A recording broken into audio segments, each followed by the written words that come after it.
Happy Halloween, SortaOkay Review fans. Welcome to our little Halloween special we're gonna do. Yep, this video is going to be our review of the new Halloween movie, 2018. Yep, and just real quick, you watched the very first Halloween not too long ago. About your 2 weeks initial, ago. Yeah, your initial thoughts. Yeah, the only reason I watched the old one was because I knew we were going to go see the new one, so I was like, okay, I've never seen the original one. So this one introduced Jamie Lee Curtis. 79, 69 it came out? Yeah. Yeah.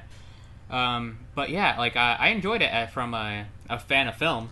Yeah, like the opening scene's really cool. How we get the POV shot of him killing his sister, and the shot, the story, the mystery of it. I see why it's a classic. Yeah, it's like a little cheesy because it's not like, It's old, seeing that, like, seeing him stand there to Yeah, I us was looks laughing. funny. In that situation, But terrifying. in that situation, it'd be terrifying. Yeah. And I could see why this movie, and, like, of course, the music that John Carpenter did was amazing. Piano. But now we continue the 2018 version, which is awesome. We get a Halloween movie around Halloween. Yeah, and this one kind of erased the canon of all the sequels before it. So this one only is a direct sequel to the original. Yep. You don't need to see any other ones after the first one for this one to make sense. So, spoilers going ahead, we're not going to do, like, a whole in-depth In-depth. review, but we're just going to give our initial thoughts on a little, it's the Halloween time, so... Mm-hmm. So we go into this one. This one did get Jamie Lee Curtis back, which is cool. She likes this franchise. The first one was her first movie, so yeah, she's given back a little bit. Which is good because the original sequels were like, oh, she's in college and Michael's coming after college, and then he was resurrected. It started getting into that, like, ridiculous 13th movie in the horror film, like Freddy and Jason, like, so that's like, stupid. Let's erase all that. Yep. That's okay. It's been 40 years. 30 years since the first one, and let's just see what happens. And let's give him a true sequel. And so we start off with these reporters that show Michael his mask. They're trying to test him, and they're just researching this story. They're fascinated by him. And we kind of get the new Dr. Loomis. He's been watching over Michael when Dr. Loomis died. We've they've been keeping him here. He hasn't said a word. He hasn't done anything, acted out. He's just been silent.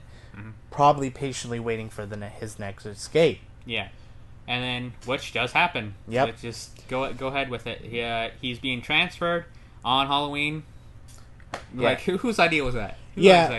After a certain age, they decided to transfer him to a facility to spend his last few days. Of course, that does not work. I think it's more so there's no hope for him. There's like no hope of rehabilitating him, so they're just like... Yeah, they're just like, we're just going to transfer him till his last... But, the doctor's still pretty fascinated by him.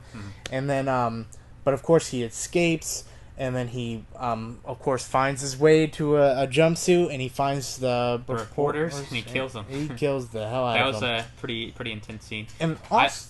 go ahead. I like that scene, how, like, he was slowly starting to kill, like, in the background, like, all the people around him, and then he just left the reporters for last. I thought it was the way it was shot was cool, and then, like, you see one of the guys is dead, and then, like, you see from this angle he looks fine, but then, like, they cut and his face is freaking ripped open. Yeah, and that's one thing I liked that this movie did was, like, the original Halloween, the murders weren't too brutal. Yeah, they cut away, probably because of the budget. Yeah, and, we didn't get that sense of evilness from him.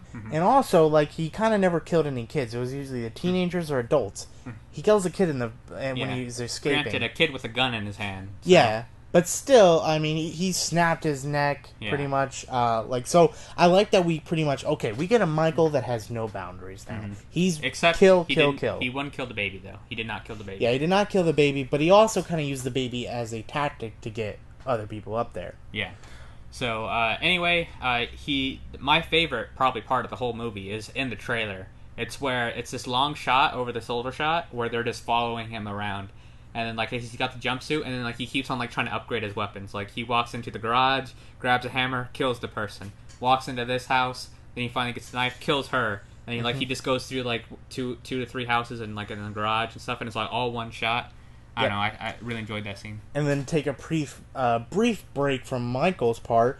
So we find out that Laurie Strode, she's like older now. The reporters did talk to her, and it turns out she had a daughter, and she was not the best mom. She got her daughter taken away at 12 when she was 12. She raised her to fight, like to prepare for Michael, yeah. pretty much. She's essentially the, as Stuckman said, a Sarah Connor character. Pretty much. And what I like that this movie did was we never really, especially in the old horror movies, whenever this killer did this stuff, we never really got the aftermath of it. Like, oh, what did this do to this person? Did this person ever become the same? Did they develop their life around this situation, around this night? Tragedy, yeah.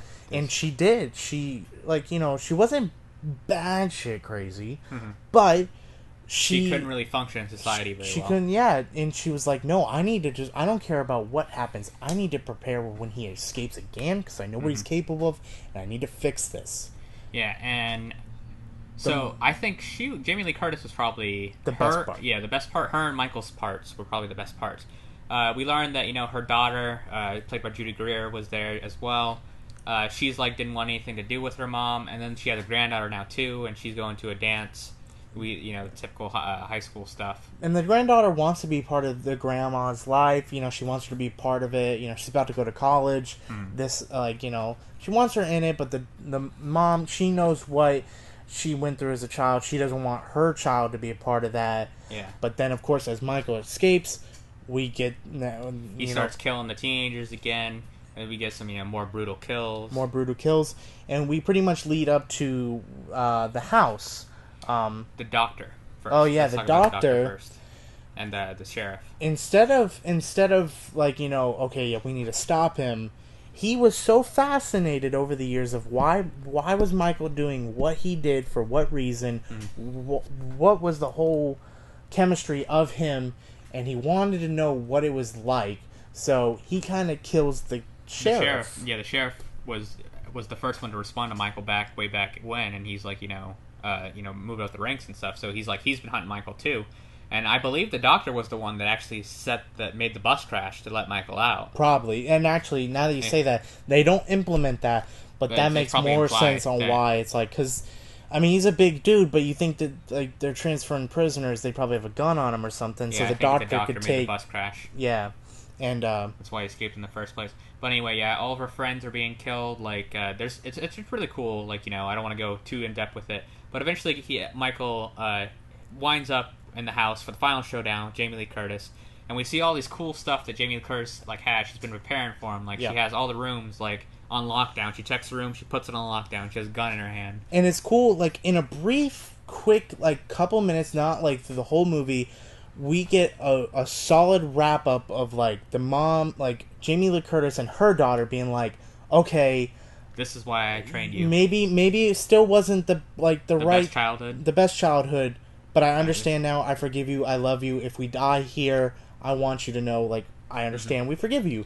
And it was a cool scene at the end where she was she lures Michael. She's like, oh my god, I can't do it. I can't shoot him. So Michael shows himself. She's like, gotcha. Shoots him in the freaking face. And that was so cool because, you thought, oh, come on, you can't kill him. What do you mean? You went through all the... And it's like, oh, no, it was a tactic. Yeah, that's cool. I haven't seen that often, or if not at all. Yeah.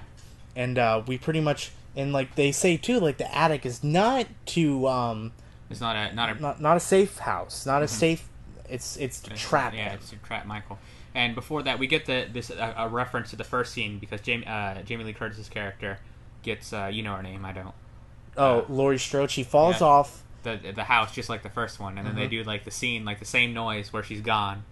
So I think that's cool too. It's cool, and and also there was a cool scene with the shadow where she's in the closet.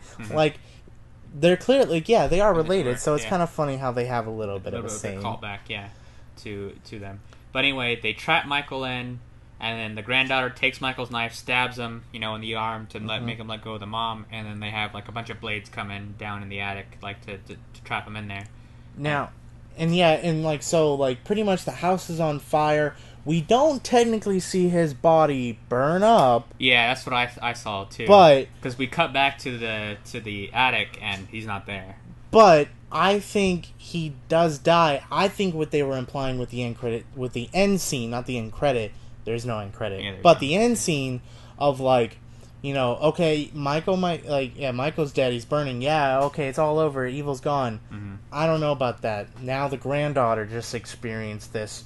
What if, Okay, the daughter's I fine. definitely think they're gonna make another one, but go ahead. Yeah, what if the granddaughter actually snaps and becomes like him, and she's like, I don't know about that, but I do think they're gonna make another one. because they are still, Michael's still part of that family. And the one thing I will take away from this movie at the end of the day, I like that they, at the end, we still don't know why Michael does what he does. It was a good, yeah. I think it's just mystery. fun that it's like he's just good slasher evil. film. He's just a jerk. He's just messed up in the head, and he does what he does because he wants to do it. And we don't need to know why he does it. Yeah. And this was just a good, solid movie.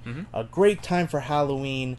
So, yeah, before we wrap it up, this movie's done really well at the box office. Very That's well. why I think it's for sure getting a sequel. Yeah, second best horror movie of all. Only behind It from last year. Only behind It, highest grossing, and it's probably gonna pick up a couple extra numbers on Halloween Day.